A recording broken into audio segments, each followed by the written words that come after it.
Hey there from the KUOW newsroom. This is Seattle Now. I'm Patricia Murphy with today's top stories. It's Monday, May 11th. Starbucks will lay off 61 corporate employees in Seattle, according to a state filing. The cuts affect technology roles at the company's support center. The move follows major corporate job cuts last year and store closures that led to nearly 370 layoffs of retail workers. Meanwhile, Starbucks is opening a corporate office in Nashville with plans for up to 2,000 employees over the next 5 years. Community efforts are ramping up to stop Sound Transit from further delaying a number of stations in Seattle and its suburbs.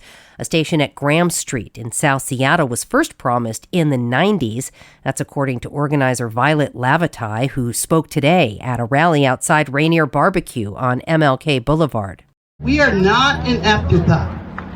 We are going to try to save Graham Street and Boeing Access Road! What do we want? When do we want it? Now! The Boeing Access Road station was planned for North Tukwila. Supporters want more transit for these very diverse neighborhoods.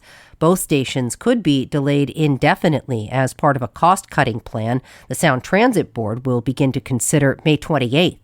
Sound Transit is looking at a major cash flow problem next decade, a funding gap of nearly $35 billion. Seattle police are looking for the person who killed a 19-year-old student last night inside a University of Washington apartment building. UW police responded to a stabbing just after 10 last night and found the victim inside the laundry room of the Nordheim apartments. They urged residents to lock their doors and windows as the investigation got underway before they lifted the advisory around 1 a.m.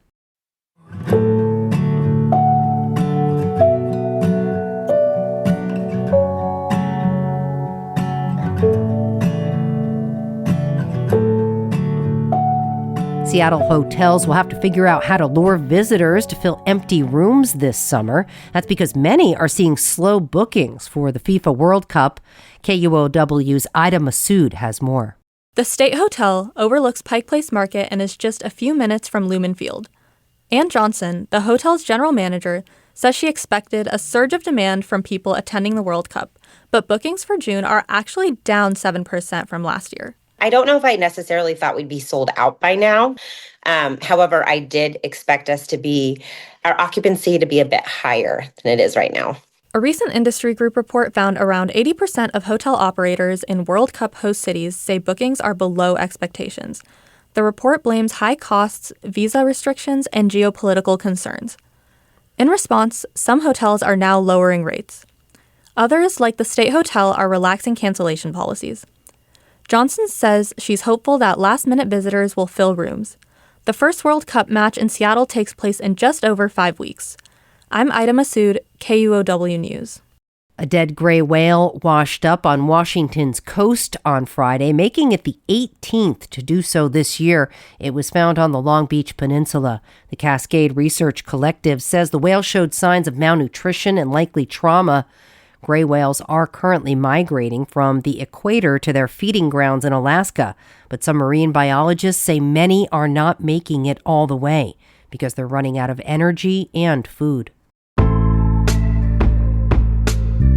Now, our feature story today. Republican and Democrat-run states are moving quickly to redraw their congressional districts ahead of the midterms. Washington is not, but Washington state Democrats are starting to talk about doing it in the future. To learn more, here's politics reporter Scott Greenstone talking with KUOW's Kim Malcolm. So, first of all, Democrats cannot just redraw Washington state's 10 congressional districts at will. We are kind of unique in that way. Remind us how our congressional maps are drawn. Yes. Every 10 years, a commission of 2 Democrats, 2 Republicans, and 1 nonpartisan, non-voting member get together to draw the maps. I bring up that non-voting member because there's only 4 voting members, 2 Republicans and 2 Democrats. They have to agree on the maps. There are a handful of other states that do it in some way like this, a bipartisan redistricting commission. That's the idea, that the 2 parties should agree. And what would it take to change that? There are 2 big things standing in the way. that process I just described was approved by voters in the 80s with an amendment to the Constitution. So we would probably need another amendment to, amend it. To amend it. Yeah, that's what the word is, right? To do that, Democrats would need a supermajority in the state legislature. And quick note, a supermajority is? 2/3 of the entire state legislature. Great. Right now, Democrats need a few Republican votes to do things like pass a budget or put an amendment to the Constitution on the ballot. No Republicans are probably going to vote for this. So they basically would need a few more seats in the state legislature to do something like this.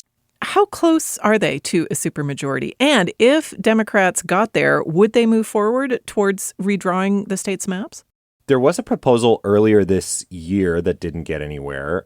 More recently, I saw that our state's Democratic Party chair, Shasti Conrad, said in a New York Times story that if Democrats were to flip a handful of seats in the state legislature and seize supermajority control, right, 2/3, they would put that question to voters as soon as next year. Now, to answer your first question, how close are they? They are 7 seats in the state house and 3 seats in the state senate away. So close, but not exactly within striking distance this year with the districts in play. After I saw that thing in the New York Times, I called Shasti Conrad's spokesperson to ask if the Democrats are doing different math or looking at different maps or polling than I am. And he confirmed that it is much more likely than it used to be, but it is still not probable. Okay, within the next year. Exactly. Yeah, okay. Well, and then I think I saw Conrad strike a slightly more cautious note in the Washington State Standard recently when she said she is not pushing for the state to undo the current system. So what do you make of that? That's a good question. Yeah, the Washington State Standard piece, she definitely seemed to be backing off a little bit. The state GOP chair said she was bluffing. I'm not totally sure what's going on there. That piece did also quote Senate Majority Leader Jamie Peterson, saying the idea of redistricting mid-decade is, quote, a little far-fetched. He said there's no reasonable possibility that Democrats could take those 3 seats in the Senate this year. That could be one reason Democrats are hesitant to commit. I don't know. Scott, I'll just say here, I mean, this really seems to have whipped up a lot of political insiders. They're debating the pros and cons of this. Sure. There's just a lot of drama nationally right now. But I don't know what kind of support this idea would have from just ordinary Washingtonians. It strikes me they're maybe a little proud of this independent commission that we've had for decades. It's a good question. I think in the wake of what's happened in Virginia, where the state voters did pass a measure to redistrict and then the state Supreme Court knocked it down on a technicality. Democrats here, who make up a bigger chunk of the voter bloc in Washington than in Virginia, are probably, talking about it, certainly. I haven't seen any polling on it, but it's a good thing to bring up. I think when you talk to Republicans here about this question, they bring up that in 1983, when voters decided on our current system, 61% said yes to it. That it was very popular back then, at least.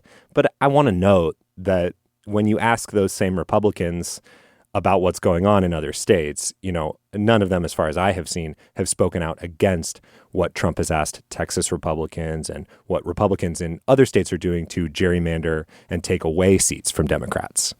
Scott Greenstone talking with KUOW's Kim Malcolm. Next time on Seattle Now, Washington's Department of Natural Resources has a tall task ahead of them, trying to get campgrounds ready while dealing with budget cuts. Not being able to fix every little thing in these camping areas or at the trailheads, some of them they're hurting with that. Hear more Tuesday morning. That's all for today from the KUOW Newsroom in Seattle. Our producer is Andy Hurst, and I'm Patricia Murphy. The interview in today's episode was produced by John O'Brien. Seattle Now and KUOW are members of the NPR network. See ya.